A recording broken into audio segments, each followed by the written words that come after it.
From Relay FM, this is Connected, episode number 63. Today's show is brought to you by our friends over at Igloo, an internet you'll actually like, Warby Parker, because glasses should not cost as much as an iPhone, and Braintree, code for easy online payments. My name is Myke Hurley, and I am joined by Mr. Federico Viticci. Hello, Myke. How are you, Federico? I'm doing great. How are you with the cold medicines? I saw the picture on Twitter. Yeah. I hope I'm going to be okay. So, like yesterday, I was doing the pen addict, and if I spoke for more than 20 seconds, I nearly ran out of oxygen. So, I'm hoping today that won't be the case. And Mr. Stephen Hackett, hello, sir. How are you? I'm good, Myke. I'm glad that you were with us today. So, we were together last week. Do you think you might come down with this plague that I have? I'm about 36 hours behind you. Excellent. I felt bad last night. I feel worse today. So, we'll see. Look forward to that. Yeah. That's cough medicine. Oh. Are you just taking a swig of it? No, I was shaking the box. You're just keeping a glass of medicine next to you as you speak. Well, I took it about 10 minutes before we started. It is non-drowsy, which is good. I made sure to ensure that I wasn't going to get drowsy medicine, because then I might just fall asleep during the show, and that doesn't seem like it would be a very good thing to do. Mm-hmm. I've made that mistake before, taking drowsy accidentally, and it will it'll ruin your plans for the day, for sure. One of the changes that I noticed in my lifestyle after I went through treatments and all that kind of stuff. Basically, I don't care about medicines anymore. Before, I used to be extremely careful in taking medicines. Maybe I should avoid taking this, cold medicine. Maybe I should, it's bad for the stomach. Now, I just don't care. As soon as I see the symptoms, I'm like, okay, I'm going to take everything because I took far worse. And what's a cold medicine going to do to me? I mean, my stomach, it's, I wouldn't say it's gone, but, it's gone through a lot of stuff. So whatever. As soon as I see the symptoms, I'm like, nope, I'm going to take everything that's in my emergency closet. I'm just going to take the pills. I'm going to take everything. I don't care. And it works, I haven't had one of those high fevers in a long time, but I don't recommend, this kind of solution. I think this is the first time that I've been concerned about losing my voice in the last few years, which is making me think that I should look into vocal exercises.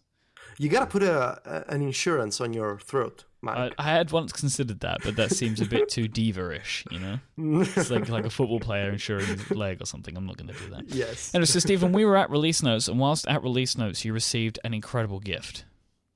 I did. So our friend Greg, who runs the Agile Tortoise software shop, Greg from apps like Drafts, gave me a Newton 120. So he found me in the hallway and was like, hey, I have something for you. Make sure you get it from me. And then you have a picture of us. Greg's a very big man. I'm 6 feet tall, but Greg is enormous, so I look like a child next to him, holding my new Newton Message Pad 120. So a Newton has entered my collection now for the first time in a long time. So are you going to be working from the Newton, Steven? So I had a Newton 2000 in college, and I did use it in class. I had a little case and the keyboard, and it was like you and your fancy iPad Pro, just from the past. But yeah, I used it in school for notes. I had it syncing with my, my PowerBook G4 at the time, and so I had my contacts and calendars on it.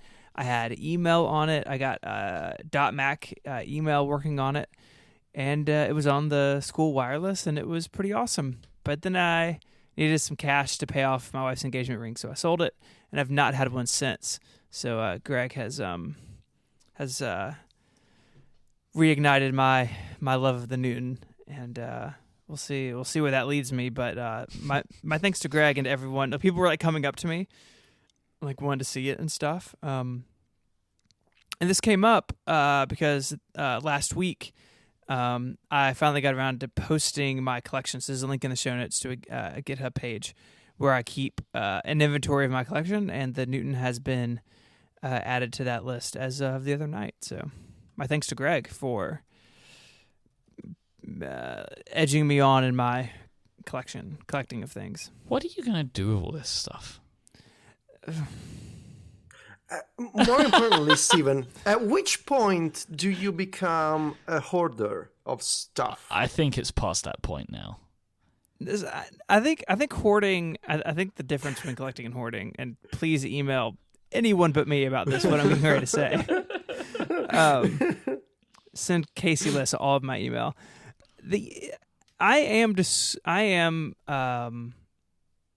There's a level of discrimination about what goes into the collection. So like someone at least was like, hey, I've got this old power book. And I was like, well, it's not like, I'm not really looking for that. Like there are certain things that I would like to have based on importance to me or importance historically. So, you know, like there's a lot of like performers that no one cares about. I don't care about. I'm not interested in owning any of them. I think a hoarder would be like, yes, bring all of the Betamax to me. But I am trying to build something that is an interesting look at Apple's history and the history of personal computing, not any random thing I can get my hand on. Now there are things in this list that don't really meet either of those that I have maybe just because I like them, but I'm not just scooping up anything that comes my way. I'm trying to be deliberate about what I add. So as far as what I'm going to do with them, I can't answer that question yet, Myke, because I don't know. Stephen Hackett, the first and foremost Apple curator in Memphis, Tennessee. It's true. Definitely the biggest here. I would imagine, I know a lot of people who collect Apple stuff, and I mean, I'm towards the head of that list at this point, I think. I mean, there are people with more rare stuff than me, but, you know, not too many people do this, so what can you say? What else did you get? You got something else, didn't you? This just goes on and on. I also added an iPod Hi-Fi to the mix. What is an iPod Hi-Fi? Do you not remember the iPod Hi-Fi? I was probably too young to remember. No. All right, we'll put a Wikipedia link in the show notes. This is like a jam box. Do you not remember this, Federico? No, not at all. This was the thing where Steve Jobs got on stage and said that he was replacing all of his audiophile equipment. No, I don't remember this. Oh, and it came at an event with socks and leather cases for the iPod. That's right. Very expensive leather cases. Like $90 or something? Yeah, really? So it's like Evernote. They were selling socks and leather stuff. This was like the Evernote announcement equivalent, I think. Because the main thing of the announcement was the iPod Hi-Fi. Like they set up these rooms. So they in the demo area they set up like a student's bedroom and stuff like that, like so you could see them in the natural habitat. It was crazy. So it's it was designed to use an iPod with a 30-pin dock connector, but it used the FireWire power source, and they basically released this, and then like 6 months later they revved the iPod and ditched the FireWire charging, so newer iPods wouldn't charge on it, but it has an aux in on it. And Jason Snell has one of these on his desk as well, and it still sounds really good. I've got it hooked up at home. I need to rearrange my desk if I'm going to keep it there, but it's a really nice, like it's a nice sounding speaker. It looks good. It is shockingly heavy, especially if you put batteries in it. You could put like 6, I think it's 6 like C or D size batteries in it, and like use it out in the yard or whatever. But it has entered the fold as well, and it is it's nice. I want to use it. I got to find a place for it if it's not my desk, somewhere in the house to listen to music on it, because it really does sound good for its age and what I paid for it. I love that you can put batteries in it, like walk around with it like a boombox. You could walk around the streets of Memphis with this on your shoulder. Yeah, I do have I think at least one iPod that it will work with, so I could definitely just of course you do. I could just replace the sound system in my car with this and just have it like strapped in the passenger seat. You could take it down to like the strip mall and do breakdancing or something in front of the Apple Store. I think they would really like that. Yeah, it's like, look at this, guys, iPod Hi-Fi. It seems like something Federico could own. With his I'm just looking at the picture and I'm amazed by this idea of it was an Apple accessory, right? It's like a thing made by Apple. It's not like a third-party collaboration or something. It's just right. Made They by built Apple. it. Yeah, in the keynote, which I haven't seen in a long time, but I think he like goes into detail about how they like crafted the speaker chambers and like of course the type of resin they used to seal it, like all sorts of crazy stuff. No, first time I actually I mean, I guess I heard about this name. I just never paid attention. I thought it was a version of the iPod, not necessarily like a speaker. So Yeah. nice. I had no idea, Steven. I'm glad I could help educate you. Yeah, sure. Stephen? How are you feeling about your keyboard still? Are you still using it? Because I received one, right? We've got my new iMac here, Right. and I do not like it. I really, really do not like it. I do like it. I'm liking it more and more. I reviewed it like after 4 or 5 days, but I'm still enjoying it. Of course, at release notes just had my MacBook Pro, and the keyboard on that machine is more like the old Bluetooth keyboard than the new Magic keyboard.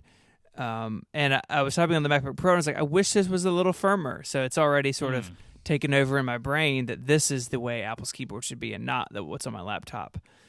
But I'm still real happy with it. So the only thing I still am just struggling with is the arrow keys being different, because that's really done by feel for me. And I still kind of, if I'm like navigating around a spreadsheet or something, I will still kind of take a second to remember that the keys are split differently, the arrow keys. But besides that, I'm still got both thumbs up for this thing. I've used it a little bit, and it just feels like I really feel the lack of travel in the keys, and I don't like it. I'm just not a big fan of it. Like, it feels to me like every other keyboard I have feels superior because of that. And I don't know if that's just something that's like it's built into my brain, but I'm just not on board with it. Yeah, and too, you've been using the Microsoft Sculpt for a while too, so you're I think if you were coming from the Bluetooth keyboard to this, it might be a little bit different. But the Sculpt is so different. Then I could definitely see how you would feel that way. Yeah, I used it for a minute, and I was like, nope, and I just bailed on it. Yeah, so it's probably something to do with the Sculpt. Yeah, how is the iMac? I love it. I definitely need more time with it, like to really understand the speed of it and stuff. But it's a monster, and it's my monster, and I'm very, very happy with it. So yeah, I'm enjoying it a lot. I love the screen. It's super powerful. It's just everything I wanted. And I'm looking at this old Mac Pro, and I'm like, see you later, buddy. It's nice knowing you. And are you using either the mouse or trackpad with it? I'm not really. I mean, I have the Magic Trackpad on the desk, but it's nothing to do with the devices. I'm just battling a bunch of RSI problems at the moment, so I'm kind of switching it up a lot, and I'm using the Wacom tablet basically constantly for all of my navigation right now, because my right hand is the problem. I'm left-handed, so I can use the pen tablet in my left hand. And I've used the trackpad a little bit, and I like that, but I'm trying to think of how I can go back to a mouse, but I'm still working on that. Yeah, but I mean, with that RSI stuff, you gotta do what you gotta do. I mean, we did want to mention the home app that Federico and I spoke about last week. It was in the show notes, but it was a late edition, so some people's podcast clients didn't find it. So we're gonna put it in the show notes again this week. Turns out naming an app home makes it difficult to find in the App Store, but we've got a link to it, and we'll make sure that you can find that this week. I've been playing with it, Federico, and I mean, even though, like we spoke about, my HomeKit setup is simpler than yours, it's a nice app, and I feel like it's sort of almost what Apple should have shipped.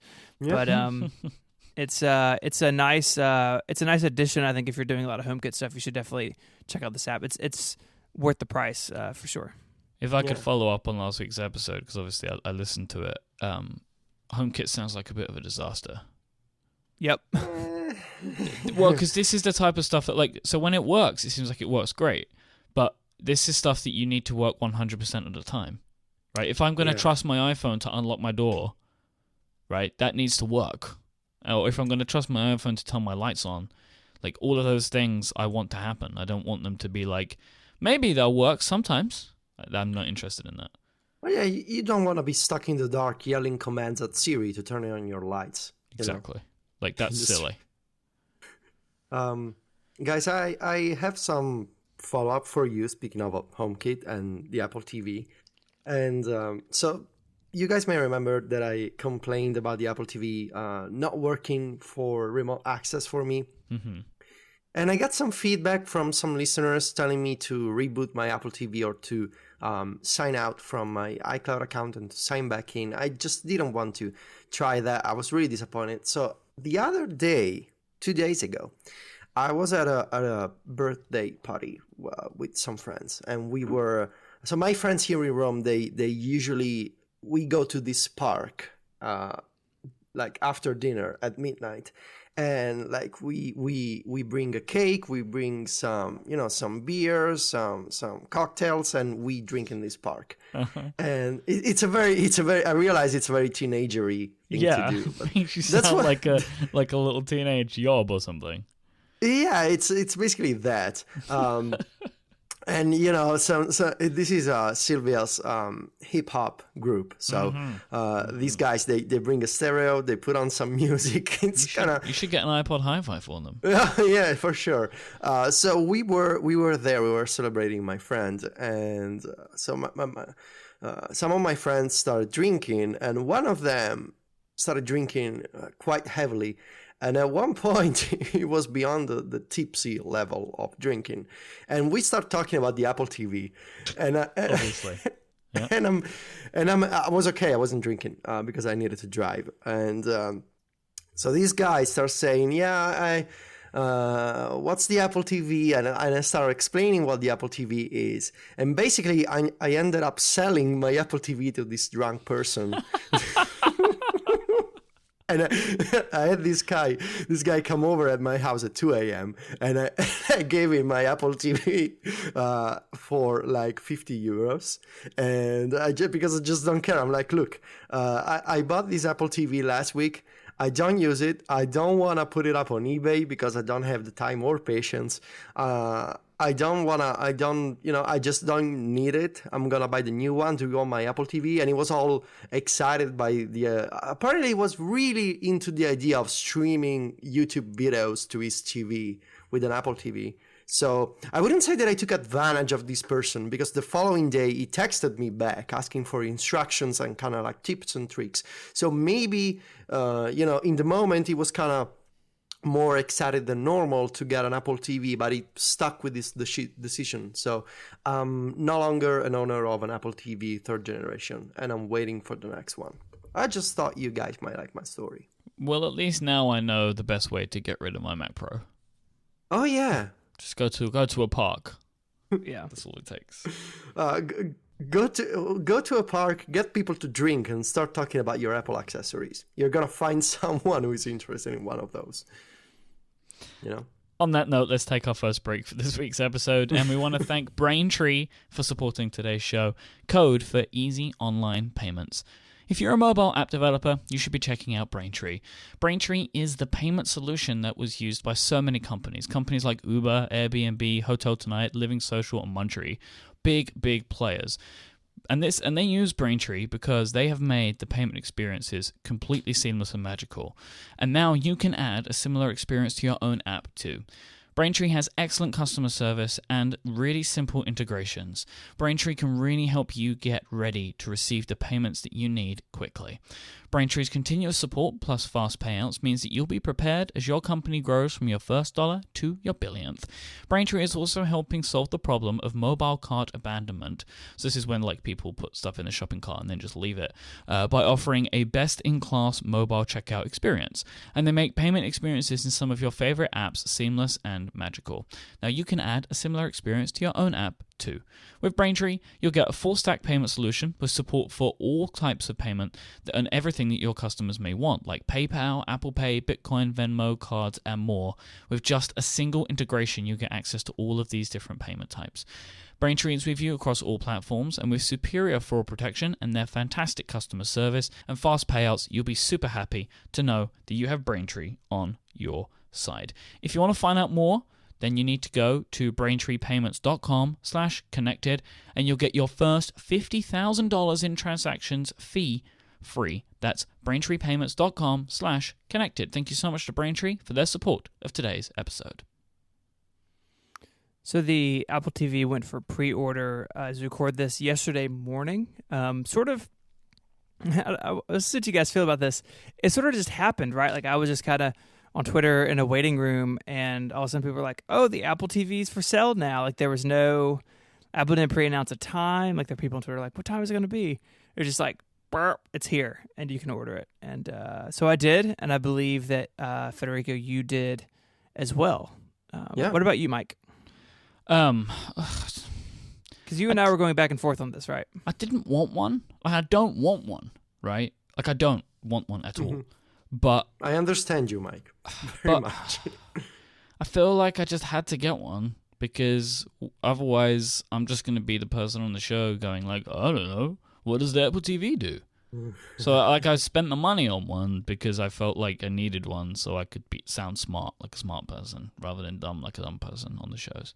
So I bought one and I still don't want one. So the single reason why you bought one is peer pressure. Yeah, actually. That is correct because I had people texting me and stuff and saying you should just get one. Come on, you should get one. You need one. And I really don't. I really don't. Buy another accessory. I got one. I'm not sure what I'm gonna do with it. I guess I'm gonna play games on my Apple TV because we don't watch, the American cable stuff, of course, in Italy. We don't buy our movies and TV shows on iTunes. There's gonna be apps, so maybe I will find a use case for my Apple TV. I just don't imagine myself looking at my TV all day, like actively using apps on my TV. I can see games, so I guess we'll see what kind of games are gonna come out on the App Store for the Apple TV. That's the only reason I can think of. I don't know how I'm gonna use it, but like Myke, I bought one because I didn't want to miss out on all the craziness. And then it was like, what one do you want to buy? And it's like 32 gigabytes or 64, right? And it's like, I don't even know why I need one or the other. Like, it just doesn't make sense to me. Like, why? I don't even know why there's a storage size difference. Because there's no idea of knowing which one is the right one for me.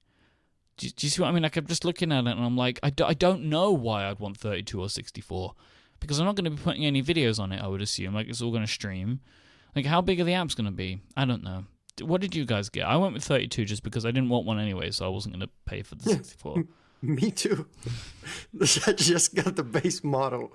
I'm like, what's the cheapest option for me so I can buy an Apple TV and forget about it? And I got the 32 gig model because I again, based on my only assumption that the way that I'm going to use this is for games, and knowing myself, I play a game on iOS, and when I'm done with the game, I delete the game. I don't care about, keeping the game installed.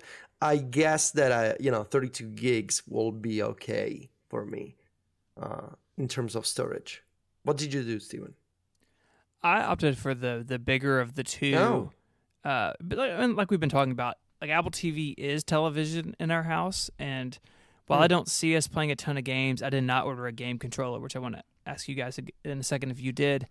I was like, you know what? We plan on keeping this thing for a long time. We've had our old Apple TV a long time, and I don't want to, run into issues, especially if the kids are going to be using it, and all of a sudden it's like, I need storage space. They're not going to know what to do, and it wasn't that much more, so I just decided to just go ahead and opt for the bigger of the two.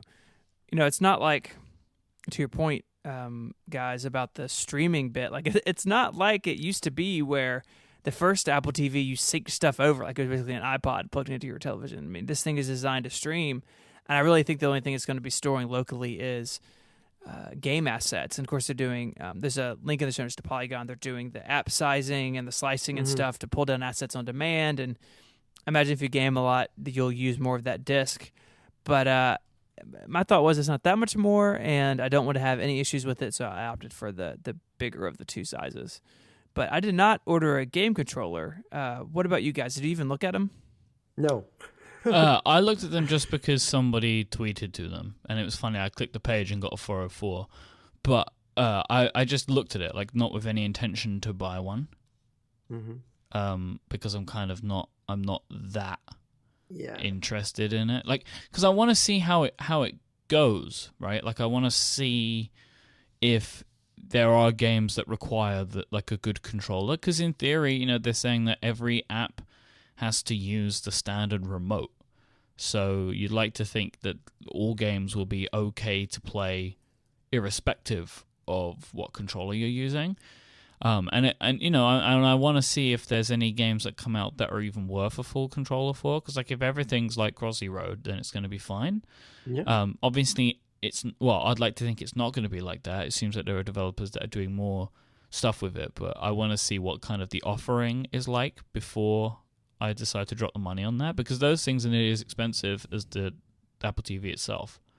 Yeah, I mean, right now there are only 2 controllers for sale on Apple's website. There's the SteelSeries Nimbus wireless gaming controller, which is $50, and then they have a Guitar Hero guitar for $100. So still less expensive than the $79 replacement Apple TV remote, which is just insane to me. But definitely pricey for, like you said, if the remote is the common denominator, then like I kind of agree with you. Like I don't really see a world in which the gaming controller offers like a vastly better experience because Apple's put that limitation in place. If that limitation wasn't there, if they said, well, yeah, if you want to target games, we have game controllers, then I think developers would have more freedom to sort of go crazy with it. But I just don't know. I don't know. It is interesting, too, that they're offering a Wii-style remote loop. So if you are chunking it around, you can chunk it into your TV or into your spouse's head.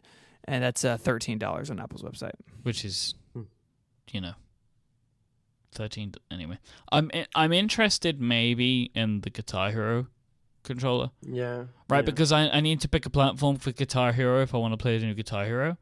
And it might be kind of cool on the Apple TV.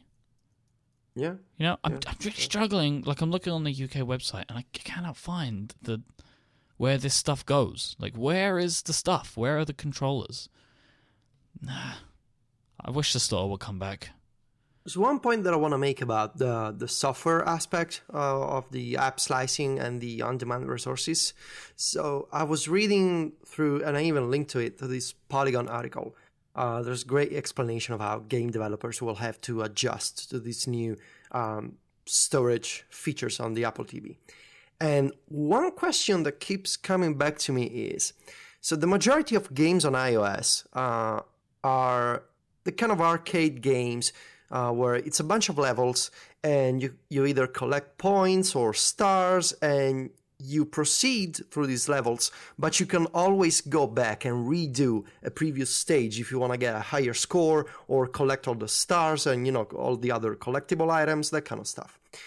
And with these tvOS software features, developers can tag specific assets or levels of a game and say, okay, now you need to download this, and maybe this level is no longer a priority, so you can remove that from local storage and you can download some other things.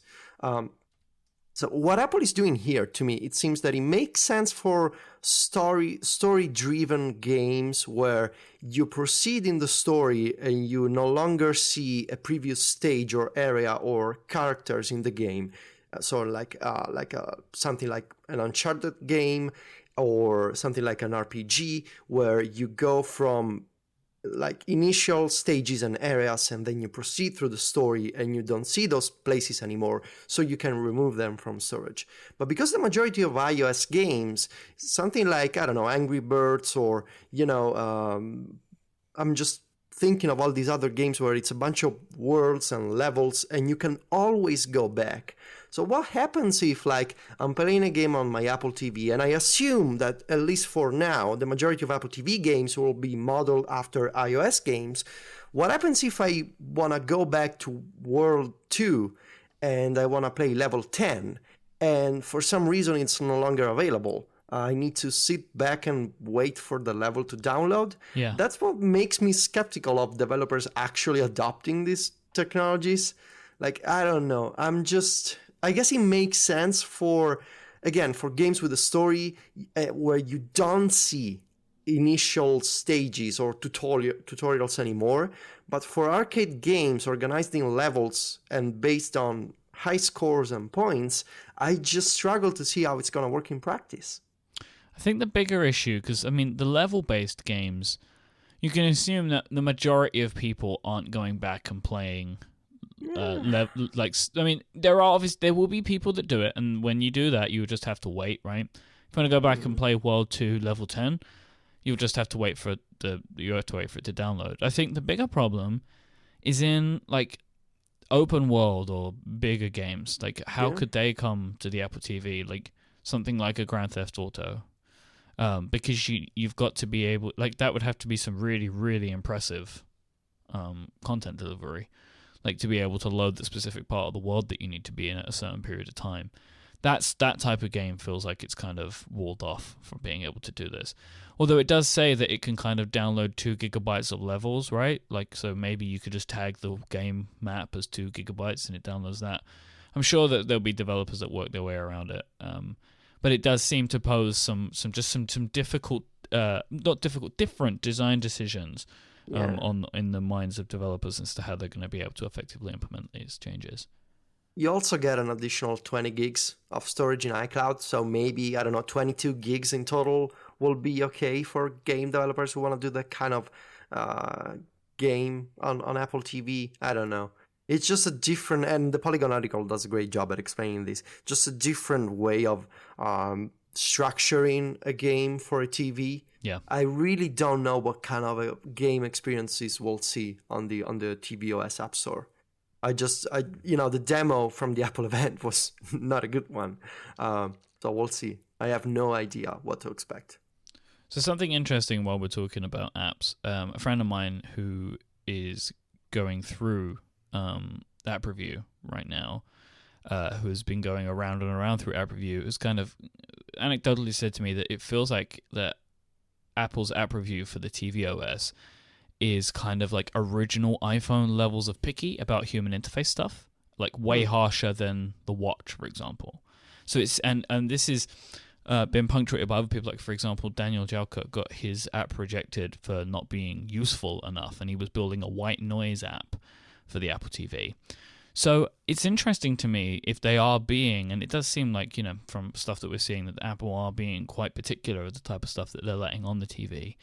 And it makes me wonder, how are they viewing this platform? Like, are they viewing it like it's a very, very important platform? Are they trying to curate more heavily? Like, why are they doing this? I think that a lot of it has to do with the interface being so new and Apple really pushing it as a new platform, that they want only the best experiences. If the future of apps is television, and the first couple apps you download for your television are cruddy, that doesn't really set off in the right direction. It doesn't put their best foot forward. And so I think Apple would rather be hard on developers and designers and saying, hey, you really need to fit into our vision of what this thing is, than flood the App Store on day one and have a bunch of garbage in there. Yeah, because they didn't seem to be this way with the watch, though. Yeah, exactly. So is the Apple TV more important than the watch? It may be that because watch apps were bundled inside iPhone apps, that they felt less free to knock people around over it. Well, the Apple TV apps are sort of the separate new thing, but I think they should have been harder on watch apps. But at the same time, like all of watch app conversation has to be filtered through the fact that Gen 1 watch apps were inherently crippled by Apple's technology, and so maybe they knew that, hey, all this stuff we got to do and talk back and forth with the iPhone, like, we got to give developers a lot of leeway here because we didn't give them very good tools, and they're kind of doing the best they can. Yeah, it's like you don't have a right to be picky because the software framework that you gave us, it's kind of it's really not a good one. I understand that argument. I think it's the one that makes the most sense in my mind.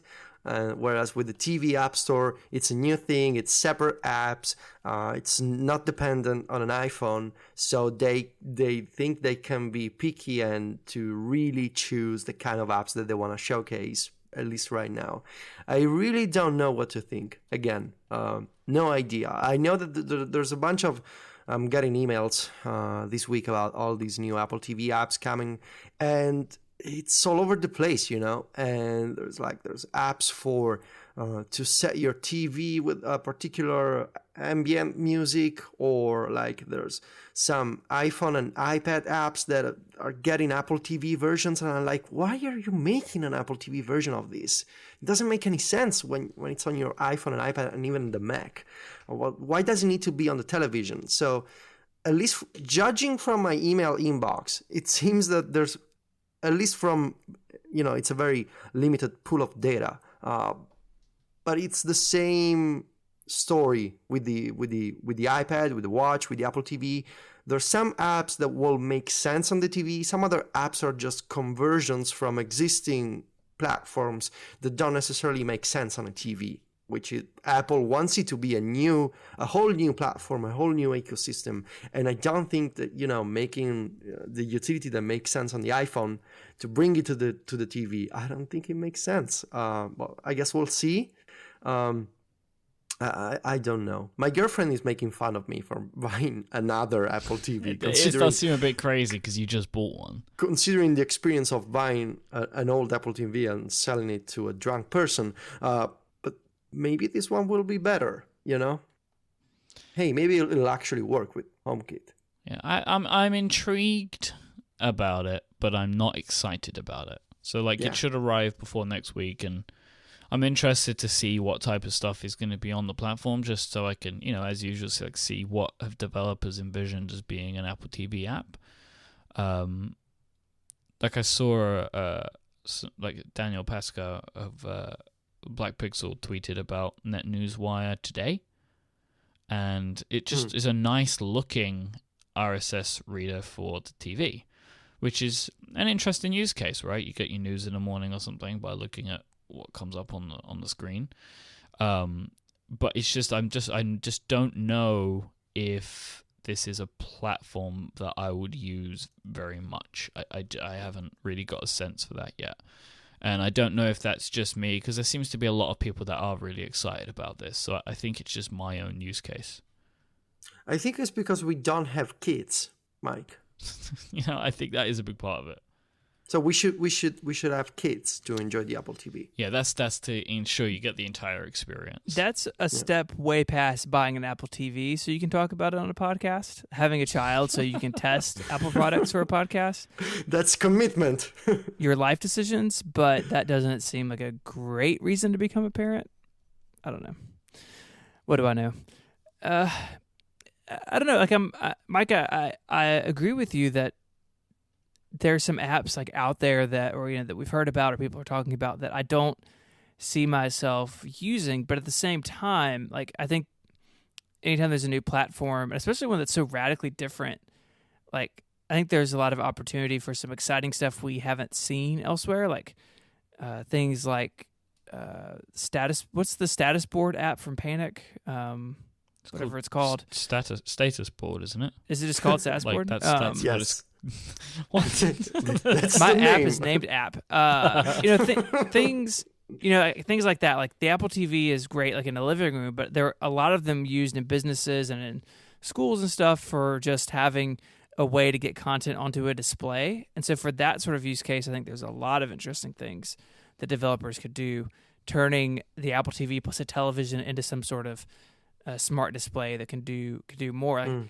Probably not going to stand for my TV with a remote and read my hundreds of RSS subscriptions, but I do think there's an interesting market for integrating the TV more into everyday life, because I think us, the three of us, a lot of nerds, we don't, the TV is just not a big part of my life. Definitely not a big part of my work life.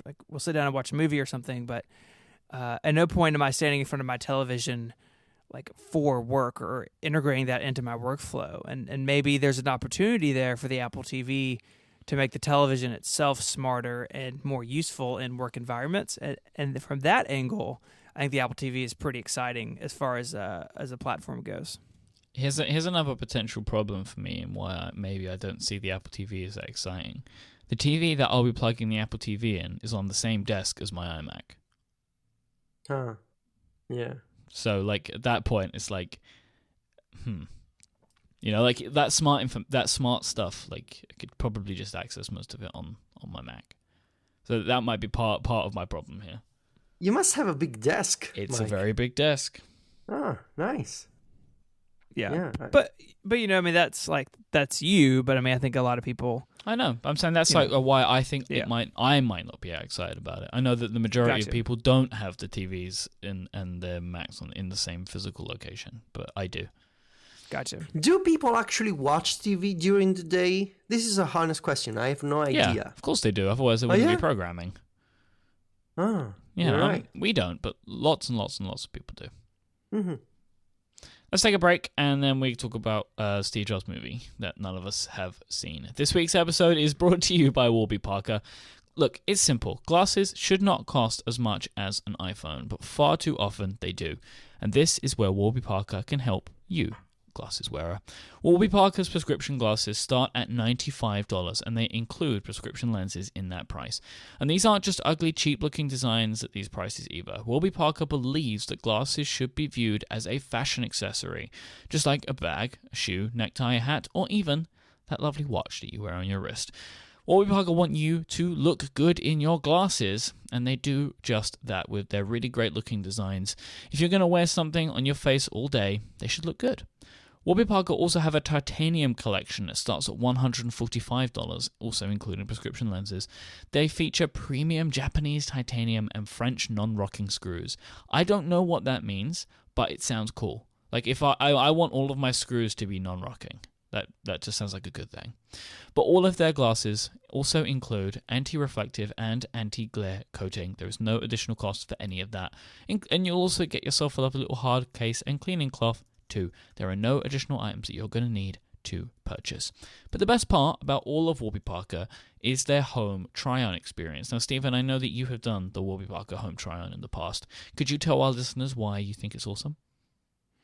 Yeah, it's great. We've all had the experience or glasses wearers have all had the experience of buying new glasses, right? And it's stressful because you're in the shop and there's someone kind of helping you, but not really. Very often you're alone, so you can't have your significant other weigh in with their advice. And with doing the home try-on, you can wear them around the house for 2 hours and see what people think. And there's not that stress of I need to make a decision because I have a salesperson. It's, hey, I have this in my home, and it's up to me. It's up to my schedule to find something that works. And because you can wear them for a while, you see, we've all had like sunglasses or something you wear after a while and get uncomfortable after a period of time. And the home try-on just solves all of those problems. It really is like buying glasses in a shop. Just seems so crazy to me now after trying the home try-on through Warby Parker. It's really the way to go. So it's real simple. You just pick the glasses that you like. Warby Parker will send them out to you. You get to try them on for 5 days at home. You'll get feedback from your friends, family, and colleagues. Then once you're happy, you send them back, you place your order, and Warby Parker will get started on them right away and have your new glasses in your hands within 10 business days. So go to warbyparker.com/connected to choose your 5 free home try-on frames. Then send the frames back with the favorite pair that you've chosen and order. And by visiting that URL and ordering there, so that was warbyparker.com/connected, you will get free 3-day shipping on your final frame choice. Warby Parker makes your experience completely risk-free and with free shipping all around. You will also be contributing towards a charitable cause as well, as for every pair of glasses sold, Warby Parker distribute a pair to somebody in need. Thank you so much to Warby Parker for supporting this show. That's warbyparker.com/connected. So the Steve Jobs movie is out. Now, this is the one of many, but this was the one that was meant to be the good one, I suppose, right? So this is the Aaron Sorkin movie with Michael Fassbender playing Steve Jobs. However, it has bombed in the cinema. So I give a quote from Variety. So Steve Jobs debuted to a measly $7.3 million in box office receipts, only a little more than the $6.7 million that Jobs, a critically derided film about the iPhone with Ashton Kutcher, made in its initial weekend. Going into the weekend, some tracking suggested that the picture would do as much as $19 million, so it was really kind of undersold. Universal are going to continue strongly marketing the movie, and they're going to keep putting money into it. So Steve Jobs cost $30 million to make, and Variety estimate that it's going to cost that much as well to market. So this is a potential big hole. Is it Universal? Is this a Universal movie? Yeah. So this is a pretty big hole that Universal found themselves in. And it seemed to be reviewed pretty well by movie websites. Like there's like potential Oscar talk around this movie. So why has this happened? I say from the like general public perspective, like just overhearing people, there's sort of this idea of like another Steve Jobs movie. Like we just had one, and that one is pretty well known for not being very good. And so I think people may assume that this one wouldn't be any different.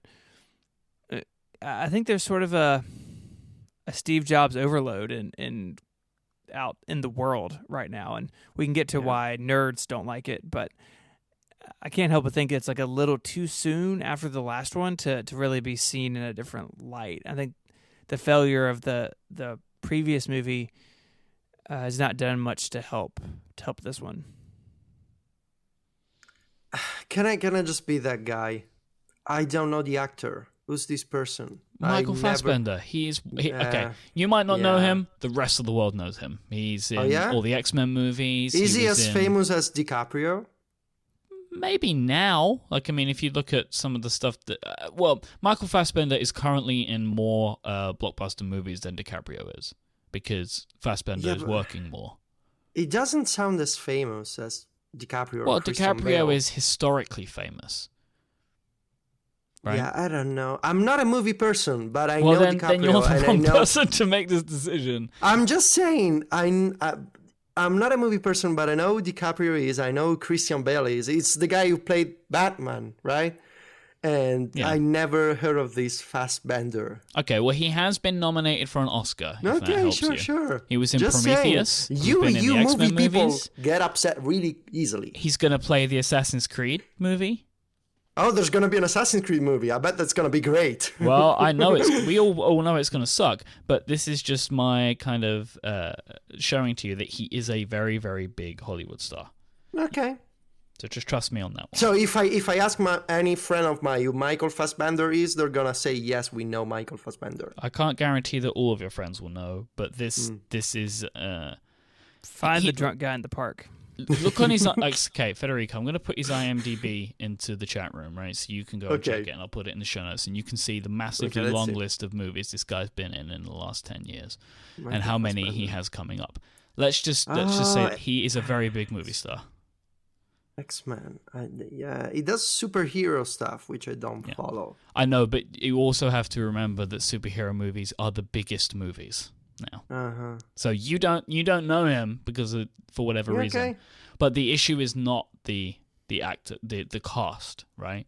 Because as well, the cast of this movie goes on to have is it Seth Rogen? Oh yeah, another guy. Kate Winslet and Jeff Daniels. They're like the four main actors in this movie, so they got a big cast. It's like I look at this and think it's interesting. I mean, I hadn't really considered the Steve Jobs overload thing, but that makes sense. But I was thinking about The Social Network and how well that did, right? Which was just a story about Facebook, written by the same guy, and it is really interesting to me that for some reason this one just hasn't grabbed people when Steve Jobs is a more interesting figure to the rest of the world, I think, than Mark Zuckerberg was at that time. Yeah, so I think that's where the strife in our community spills over. So if you are an Apple fan or Steve Jobs fan or whatever, it's pretty well known. And again, none of us have seen it. It is on my calendar actually for tomorrow night, hopefully. But from listening to people and reading reviews and whatnot, Sorkin took a lot of liberties with this story, and that's fine. I think, like we spoke about a couple weeks ago, if you're going to make a movie, you have artistic license to change things to make it a better movie. And generally, I like Aaron Sorkin's stuff, but it seems like if you mess with the Steve Jobs story, there's a certain section of the Apple community that's going to get upset about that, and that spills over, right? Someone's going to go search for a Steve Jobs movie review, and they might come across someone who is really unhappy that Aaron Sorkin really took big liberties with his life and really changed things to make what he thought was a better screenplay. And so maybe there's some of that bleed of, nerds aren't happy about it, and that has sort of seeped out into the general public. I think that any Jobs movie or any Apple kind of subject movie from this point forward has to have the blessing of the community to do well, because there's a lot of us, right? And there's a lot of people in this community who are unhappy with it, and that's going to get around. Like, I'm only going to go see it so I can do follow-up next week. Like, I'm not particularly interested in seeing it at this point, and I'm going in knowing that I'm probably going to be disappointed for a bunch of different reasons. And that hurts it too. That word of mouth like gets around, and once it does, I would imagine it's really hard to counter that, no matter how many millions of dollars you can pour into marketing. I think it's a shame. I mean, I think Aaron Sorkin does good work, and I think that this could have been a really interesting movie if he had gone about it differently. But I wonder that so much story tweaking just really set the wrong tone for everybody. It doesn't come out here until like the middle of November. Okay. Should have been with DiCaprio, I think.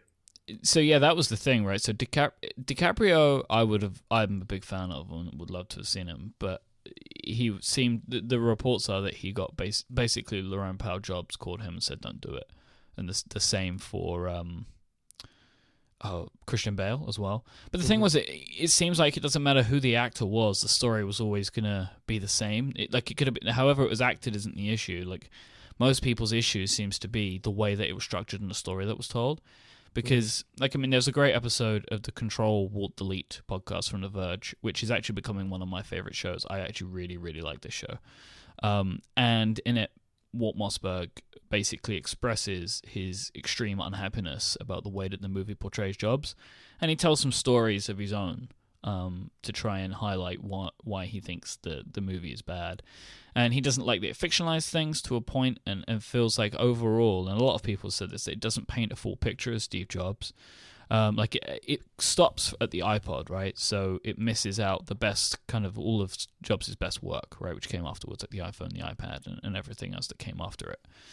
And this makes me wonder, like looking at this movie, all the stuff that come before it, the books that have come out, is there ever going to be a fair and balanced account of Steve Jobs' life? Like, is this ever going to happen? Is it too late now for us to get a scenario in which everyone is happy? I think it's not going to happen ever, because we just don't have the resources or materials.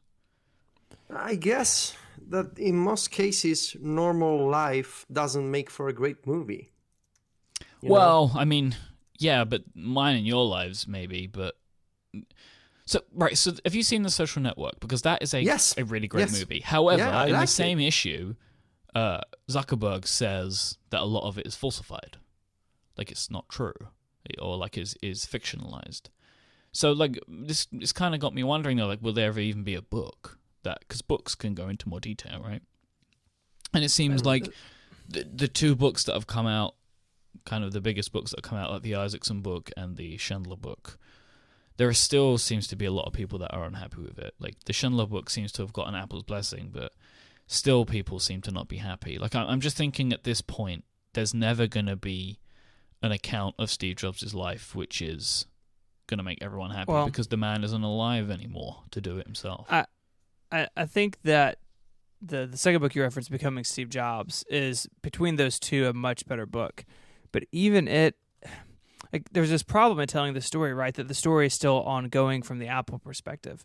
So the Isaacson book, this movie, even Becoming Steve Jobs, they are weighted towards Steve's first time at Apple and then at Next and then Pixar. Pixar X is a pretty big player in the Becoming Steve Jobs book and was my favorite sections of the book.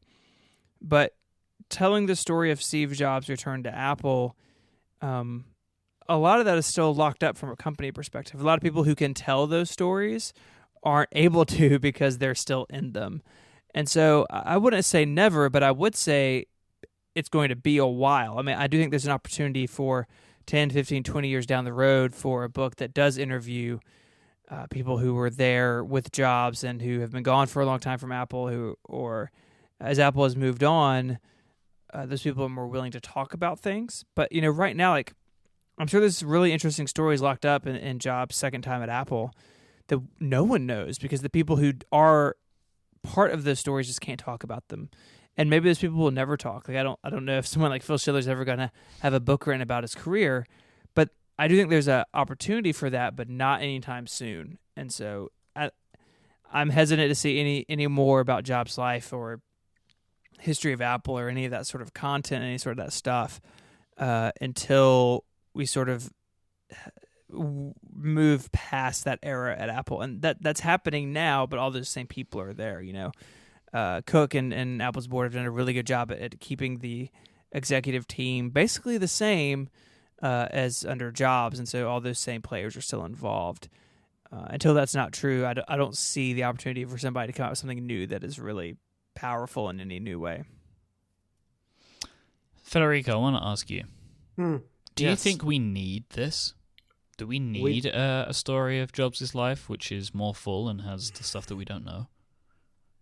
Well, it depends if you need a story or if you need to be entertained by a story. I guess that's what I try to ask myself. Do I want to know the truth, or do I want to spend a couple of hours in front of a screen and be told the story that, makes me feel good about my day or my evening? I think we need a story, and we need more, people who actually do the work necessary to document a person's life. I'm not sure we need any more entertainment about Steve Jobs. That's what I think. And again, I'm not a particularly knowledgeable movie person, but I have always been fascinated by Steve Jobs as a figure, as a businessman, as a creative, And I guess I'm not really interested in Steve Jobs as a family man, because we all have our own flaws, and we all make our own mistakes. And I don't really feel the need to be entertained by the story of a man who has not a good relationship with his daughter. I agree with you to a point there, actually. Like, all of the stuff about, like, the family stuff, it's interesting in painting the fuller picture of him, but I don't know if that's something that needs to be exposed as much as it is. Like, all of that stuff, I don't know if it informs his work, but I think that if you want to get if you want an account on Steve Jobs, you have that account because he was responsible in some part for some of the most important things to happen in technology and therefore shaping the world. And I think a lot of that just comes from his decision making and the way that he did the work that he did and the way that he approached that. And I don't know if stories about him not wanting to have anything to do with his first daughter really helps with that account. Yeah. Again, I would rather, if I wanted to hear about Steve Jobs' personal life, I would rather get that directly from the source, from Lisa or from other people, not by a movie director. I think part of the problem that we're always going to have here is Jobs didn't want to share it in the first place, so I don't think we're going to get a ton more than this. Because people that truly care about him, it's very likely that they will not share their stories. So it feels like what we have, like the Isaacson book, that's as much as you're going to get from a personal perspective. Yeah. That's how I look at it now. It's like, obviously his family is never going to write a book about him. Like, Johnny Ive's never going to write a book about him, because they all care about his privacy because they cared about the man. So it feels like at this point, what we have is all we're going to get, to me anyway. And I think I'm okay with it, Yeah. I just feel... I watched the Jobs movie with Ashton. I guess it was okay. If by okay you mean it's what you expect, from this type of movie. I don't know. People are making a big deal here, maybe because Aaron Sorkin is a big name in the industry, I guess. I would like to see more books and more, documents and interviews, not, stories like this. That's my 2 cents as a non-movie expert or person in general. Anything more to say on this? No, I think that pretty much covers it. I'm gonna go see it, and maybe we can follow if I have any interesting comments or when you guys see it. But I expect mostly just to be sad, so we'll see how that goes. When does it come out on iTunes? I expect it will probably... I think it might be before the end of the year now, because... Okay. Well, because if it's not going to do well in the cinema, then they'll release it quick. I don't go to the cinema. It's gross. Yeah, it is gross. Can you guys see a world where Apple just doesn't let it in iTunes? They're like, sorry, Universal or whoever. That's an interesting thought, right? They might say no. They could say no. Could they? Sure, they could. If that happens, it will definitely make it a follow up. Yeah. Yeah. I mean, that really would be like a stamp of disapproval from Apple. Like, that's the biggest one I could think. That's really the strongest weapon they have against it, is just saying we're not going to sell it. Contrast that with the guys who wrote Becoming Steve Jobs being interviewed by John Gruber in an Apple store. Like, you can't really get too farther apart in the way that Apple views something. A couple of executives tweeted about that book as well, didn't they? They did. Yeah. I think Q and Schiller both, actually. Yeah. Yeah, they're the only one on Twitter. They're big Twitter users. That also shines a light in the opposite direction for me. It's like, if it's so endorsed by Apple, like, is it fair? And I don't know. You know, like, I feel like there's no good ground there. Yeah. Anyway, this week's episode is also brought to you by Igloo, the internet you'll actually like. With Igloo, you do not have to be stuck at your desk to do your work. They have a great platform which is all responsive, so you can use Igloo from any device that you own. It can be from your phone, from your tablet, from your Mac, from your PC. No matter if you can get to a web browser, you can use Igloo. And if you are a person who uses an Igloo intranet, you will be able to share status updates, you'll be able to access files and documents, you'll be able to comment on documents, you'll be able to let your team know that you're leaving a client site using their microblogging stuff, so maybe they can prepare lunch or maybe make you a cup of coffee to congratulate you for the sale that you just made. It doesn't matter where you want to do your work. These days, everything is mobile. Your work should be too. And an intranet system that is chaining you to one PC or one building is not something that you want to be using anymore. Igloo also looks really good, and you can customize it to look and feel and act the way that you want. It's completely configurable. You can rebrand it. You can put your logo on it. You can change the fonts. You can change the colors. Make it feel like it's part of your team and like it's part of your company.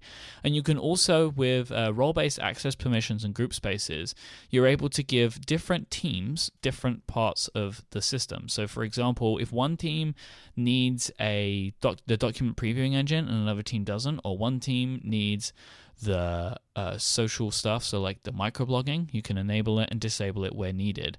So it's all drag and drop with their fantastic widget editor, and it makes it really simple to configure Igloo to work just exactly how your company works. You can also integrate services like Box, Google Drive, and Dropbox into their platform, so documents won't be scattered across different platforms and different people's devices and accounts, so it keeps everything nice and secure. And with Igloo's own document preview engine, you can track who has read things with read receipts, and everybody can comment on them, all within Igloo. It's time to break away from the internet you hate. Go and sign up for Igloo right now, and you can try it for free for any team of up to 10 people for as long as you like. Go sign up at igloosoftware.com/connected. Thank you so much to Igloo for their support of this show and Relay FM.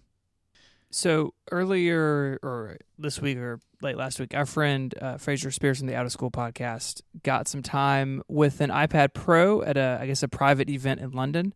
Mm-hmm. I'm just gonna assume it was Myke. Just put "Sigh" in parentheses in the show notes, but no, it was mine. It was yours. Both of you guys, you could be sad about that. So, really, some really interesting tidbits of information that he has shared with people about that. Federico, you collected some of your favorites. You want to walk us through these? Yeah, so in what the kids call a tweet storm these days, Fraser tweeted a couple of interesting details about the iPad Pro. The first one that jumps to mind is he tried the iPad Pro with the pencil, with the stylus made by Apple, and he says, as many other people have said so far, it's got the best palm rejection he's seen in iOS to date. Fraser, he has tried many drawing apps and styluses over the years. He's probably the person who kind of started the whole iPad deployment in school, the one-to-one program for pupils in a school in Scotland. So he knows what he's talking about when it comes to iPad and drawing and giving accessories to iPad users. So he says that the pencil feels great. The palm rejection really works as advertised. He got to try the stylus with paper by 53, which has a couple of optimizations on the iPad Pro. He says that that it takes advantage of the bigger screen. We don't know how because there's no screenshots. He also tried the pencil on a couple of Adobe apps, and apparently it works really great. And as many other people have said, Pixar, Disney artists, it works well. So that sounds exciting. There's not going to be a smart case for the iPad Pro. There's going to be a Pro size smart cover. There's going to be the smart keyboard. There's not going to be, at least initially, a Pro version of the smart case.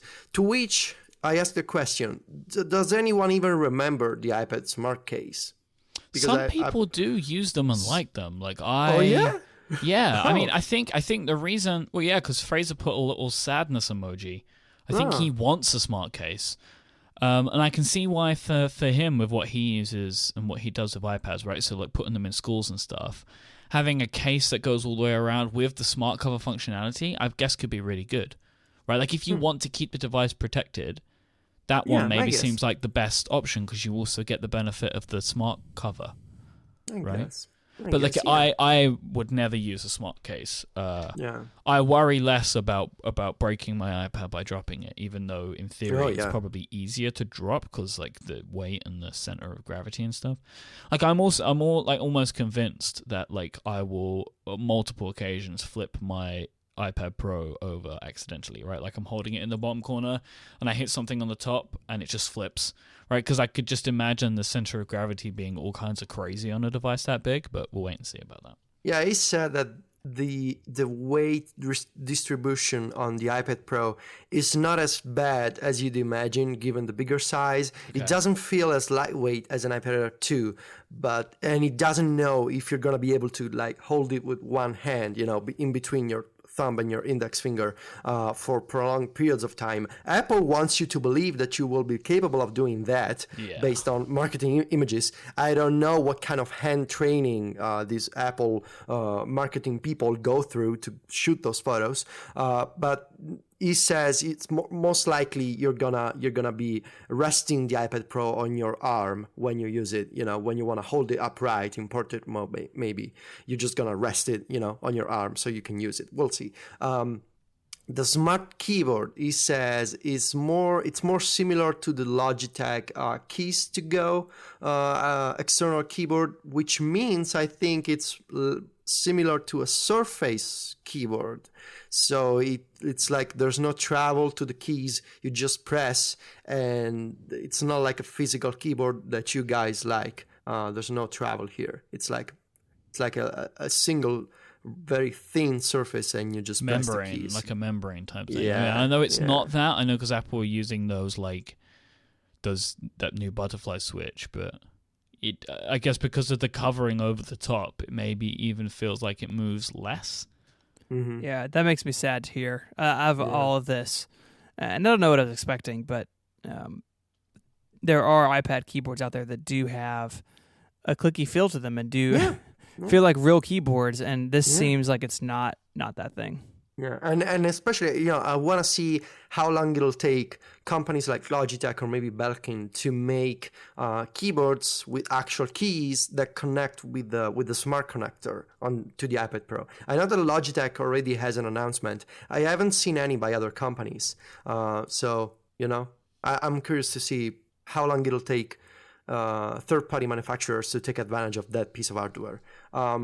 Speaking of software, he says that as we suspected, there's no change to the springboard. So the home screen of the iPad Pro is a bigger version of the traditional iPad home screen.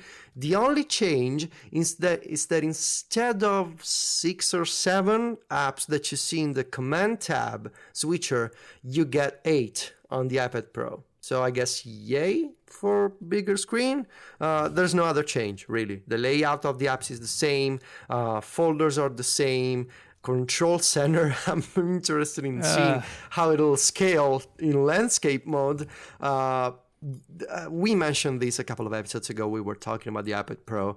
I think there will have to be changes to the home screen there, to fully take advantage of the bigger screen. Already the iPad home screen feels like a wasted opportunity compared, to the iPhone.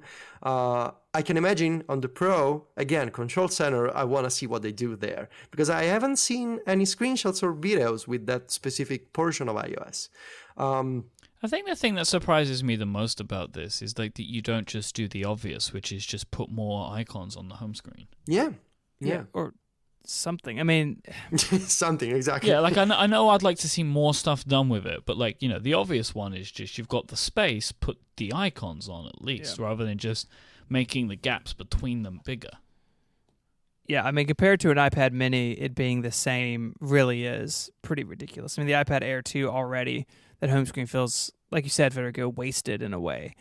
I was really hoping they would do more with that. And, maybe it's that it's coming out with iOS, I guess, 9.2. So it is sort of mid-cycle for an iOS release, and they're not going to drastically change it at this point. So I guess fingers crossed for next year, which is like everyone who follows Apple, like their favorite saying. Like maybe next year they'll fix it. Yeah. I mean, I think maybe this is too early to start talking about this, but you'd kind of expect, and I know, Federico, you were kind of going along these lines in your review, that iOS 10 should be another big change because it's 10.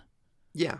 Right? I know it's maybe silly just because it's 10, but historically 10 has been an occasion for Apple to introduce changes, Yeah. Like if you're going to do something big anywhere, they replaced their entire operating system on the Mac. Yeah, twice, because macOS 10 and then with Yosemite they changed the whole interface. So, they like the number 10. Yeah, they like the round number. What else do we have here? So multitasking is going to be more comfortable on the iPad Pro because, as we also imagined, using two apps at the same time kind of feels like having two iPads in portrait mode at the same time. So it makes sense. Bigger iPad, bigger apps in multitasking, more comfortable to use because you can see more of both apps, not necessarily just one app. So I'm excited to see how it works there. Federico, I have a quick question for you. Okay. Have you ever used two iPads at the same time? Actually, I have, and I'll tell you. Actually, it's very, very nice timing for this question, Myke, because today Apple will announce their fiscal results. There's a Q4 2015 earnings call, and I remember last year, or maybe 2 years ago, I didn't have Workflow on my iPad, the app for iOS automation. And so I used Sylvia's iPad to update my WordPress article on one iPad and do the image conversion and upload on another iPad. That was before multitasking, before extensions, before Workflow. So I actually pulled a Dave Morin and I used two iPads at the same time, That is fantastic. Now, of course, with multitasking, it's just perfect because I can use Excel with Workflow at the same time. So I can pull in my charts, upload them, convert them with the extension. It's just amazing, and I will do that tonight. So can we talk about that a little bit next week? Because I'm interested about like why you use Excel and stuff, but we don't have the time for it this week. Sure. We'll talk about it. When you said that, I was like, wonder why Excel. So I'm going to put that in for next week. Okay. So I just want to conclude with Fraser as a comment on what he expects my reaction to be for the iPad Pro. And he says, you're going to flip for this device. That's his comment. I kind of want to know from you two because I don't know what to think here anymore. I guess I just cannot wait to try one. And it's not that the iPad Air 2 doesn't satisfy me anymore because I can get work done on a daily basis, and it's been to date the Air 2 my most used iOS device ever. like the things that I've done on the iPad Air 2, I haven't done on any other iPhone or iPad before. So I'm super, super happy with the iPad Air 2. But I think with the Pro, I can do a lot more, especially for multitasking and, this bigger kind of canvas idea.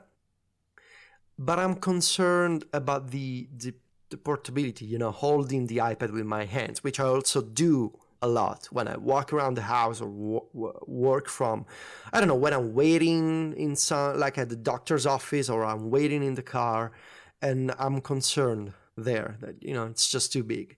I kind of want to know from you too if you've been thinking about the Pro, and especially you, Myke, because you've kind of been doing stuff on the iPad lately. So what do you think? So whilst at release notes, people were talking to me about you and the iPad Pro. That was the thing. And I know that you don't think you're going to do this, but I still believe that you will be a 2 iPad man after the iPad Pro. I genuinely feel like you will have the iPad Pro at home and you will take a smaller iPad like a mini with you out into the world for portability.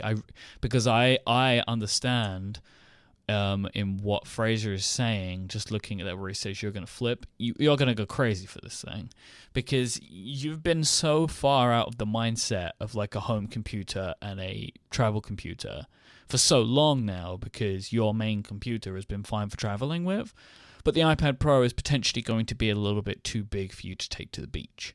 But you're still going to want to do work at the beach, and you're also going to love the iPad Pro. God, so I Myke, continue to put money down, and this will be the greatest. Myke was right. If after a couple of months you end up with like a mini or something. The closer we get to this, the more excited I get about the idea of it, because I tell you what, I love my iPad so much now. Like, so much. Multitasking has made it so amazing. I love it. I really, really love it. And Chrome now has multitasking, even though their implementation, I wish they did slightly differently. I don't like that tabs stay on the top. It takes up too much of the real estate. But I know why they're doing it. They're kind of stuck, but it's fine. Give me Google Docs, man. All I want is Google Docs. You just give me Google Docs and it's game over. I'll be able to do so much work on that iPad. Like all of my show prep, I can just see me doing it on the iPad, because I'll be able to do it from wherever I want, and then to be sitting in front of my computer all the time. Because I sit in front of my computer for so many hours of the day, right? Recording and editing. It's nice to be able to do that stuff away. And I can use my laptop, but then if I'm using my laptop, I kind of feel like I should just be on the iMac, right? So I like doing that kind of stuff on iOS. I like Tweetbot and Slack side by side. I love all of that stuff. So the idea of being able to use these apps in basically full-size mode, that really excites me, I have to say. So I'm very, very intrigued for this device. I don't know, Myke. And Stephen, whilst we were at release notes, I heard you mutter at least once or twice that you were becoming excited about it.